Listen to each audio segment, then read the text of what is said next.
دیکھیں اللہ رب العزت کی صفت محبت ثابت ہے قرآن و حدیث سے. اللہ تعالیٰ محبت کرتا ہے، بندے اللہ سے محبت کرتے ہیں، اللہ بندوں سے محبت کرتا ہے.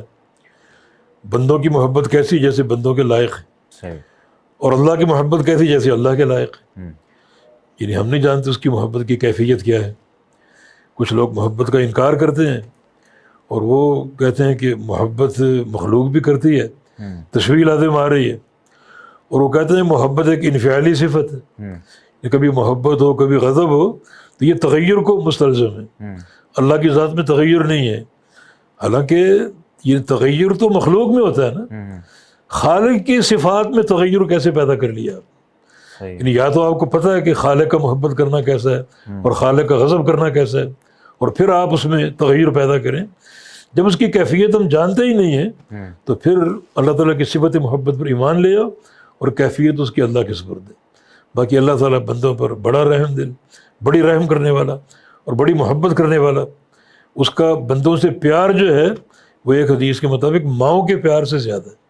وہ جو ایک جنگی قیدی ایک خاتون کا واقعہ حدیث میں آتا ہے صحیح بخاری میں، کہ وہ اس کا بچہ کھو گیا اور اس کو تلاش کر رہی ہے، بچہ مل نہیں رہا، اور بڑی بے قرار ہر بچے کو اٹھاتی دیکھتی، سینے سے لگاتی، پھر قریب کر کے دیکھتی تو اس کا بچہ نہ ہوتا، پھر اس کو چھوڑ دیتی، پھر آگے بھاگ رہی. ادھر صحابہ یہ منظر دیکھ رہے ہیں، نبی علیہ السلام یہ منظر دیکھ رہے ہیں.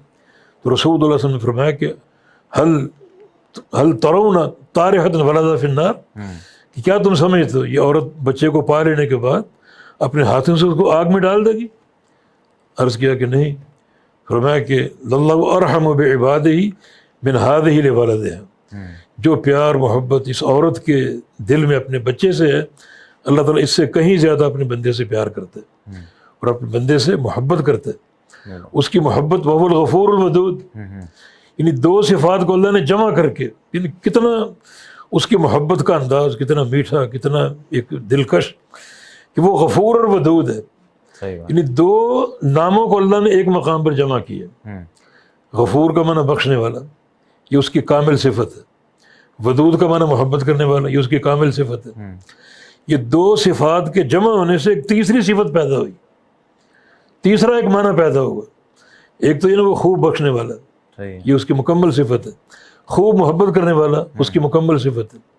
لیکن جب دو صفات کو جمع کریں تو ایک تیسرا کمال سامنے آتا ہے، اور وہ یہ ہے کہ اللہ تعالیٰ جو بندے گناہ کرتے ہیں اگر وہ اللہ تعالیٰ کی طرف لوٹ آئیں، پلٹ آئیں، توبہ کر لیں تو اللہ ان کو بخشتا ہے. اور بخش کے چھوڑتا نہیں بلکہ الودود، بخش کے محبت کرتے ہیں. یہ تو انسان ہے نا، کوئی کوتاہی ہو جائے معافی مانگتے ہیں، آپ معاف نہیں کرتے. میرے پاؤں پکڑ کے معافی مانگو، چلو مجھ سے میں معاف کرتا ہوں، اپنی شکل مجھ سے گم کر دو، مجھے کبھی نظر نہ آنا.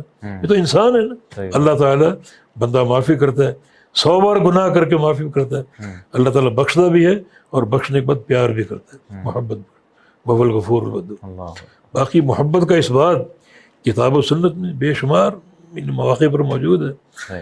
اس کا بخشنا، گناہوں کو معاف کرنا. لا تقنطوا من رحمت اللہ ان اللہ یغفر الذنوب جميعا، اللہ کی رحمت سے مایوس نہ ہونا. اللہ تعالیٰ سارے گناہوں کو بخشتا ہے. علامہ ابن قیم رحمہ اللہ نے ایک عورت کا ذکر کیا. وہ اپنے گھر میں موجود تھی اور اس کا بیٹا اسے لڑ رہا تھا. صحیح ہے. اور لڑنے کی آوازیں آ رہی.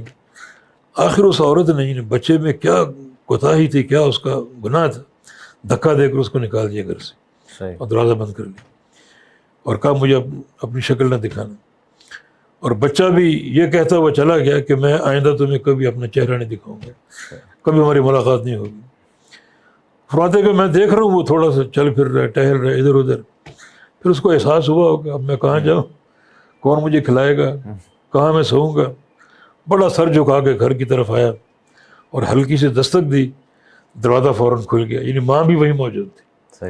ماں اس کو دھکا دے کر چلی نہیں گئی، دروازے پر کھڑی تھی کہ میرا بیٹا ہو سکتا ہے نادم ہو کر آ جائے. اور بچہ اندر داخل ہوا، ماں نے اس کو سینے سے لگا لیا. میں نے کہا یہ ماں کا پیار ہے. تو مجھے اللہ کا پیار یاد آ گیا. اس کی محبت کیسی ہوگی، اس کا پیار کیسا ہوگا.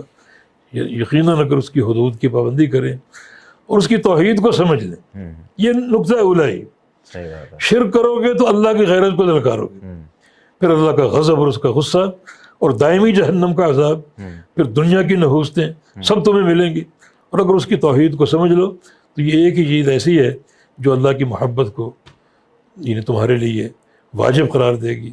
اور اللہ نے فرمایا یہ کہ بندوں کا اللہ پر حق ہے یہ کہ بندے اگر شرک نہیں کرتے تو اللہ ان کو کبھی عذاب نہیں دے گا۔ یہ محبت ہی تو ہے، اللہ نے اس کو ایک حق کے طور پر لے لیا۔